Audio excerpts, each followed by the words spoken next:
Hi scholars, Dr. Ratcliffe here. I just wanted to make a brief video welcoming you again to class and letting you know I'm so pleased with all of your discussion posts on the introduction discussion. We've got a great group of students. There's a lot of you, so I divided you into smaller discussion groups, and this is the group that you'll be in class with all semester. So get to know these folks really well, and it already looks like you're doing that. So that's a wonderful job. I'm trying to go in and reply to each of your posts. This is kind of difficult to do, so I apologize if I miss someone. I normally won't do this because there's just a little bit too many of you, but I will be giving you specific individual feedback for each of your speeches, of course, and then feedback on some of your other assignments. So far, things are going great. If you have any questions along the way, just let me know.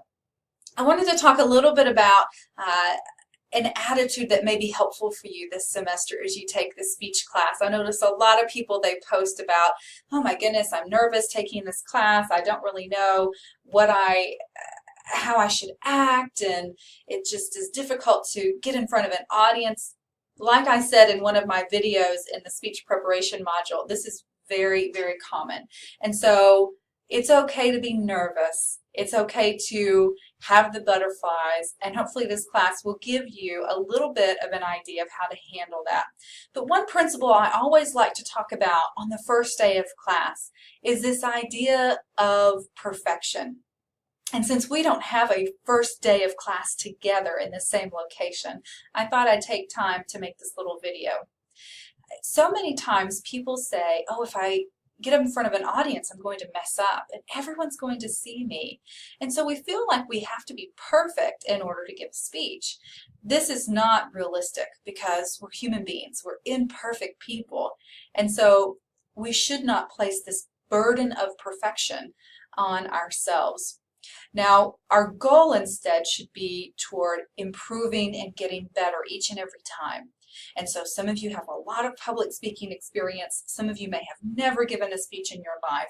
I'm not going to grade you against each other, but instead what I'm going to do is grade you against your previous performance. And so we'll look at your first speech as your baseline set of skills for public speaking. And then I expect you to grow and get better with each speech that you give in this class. So you're competing against your last performance, not your other classmates. So we are not going to be perfect, but we do want to grow and get better, move toward perfection, realizing we're never going to get there, but there is a chance to get really, really close. And so I'm excited about this semester. I wanted to remind you of this idea that a lot of times, and I think Shayla said this in one of her posts, and I'm going to borrow it from her, that sometimes we've got to be a little bit comfortable with being uncomfortable. In other words, we have to go through some difficulties in order to get a little bit more comfortable. It's okay to be uncomfortable when you're in a process, especially in public speaking, because eventually, with experience, you will become more comfortable. So keep that in mind, and if you have any questions along the way, I'm here to help. I'm excited for this semester. I look forward to interacting with you and seeing your speeches online. And once again, if I can help in any way, just let me know. Thanks.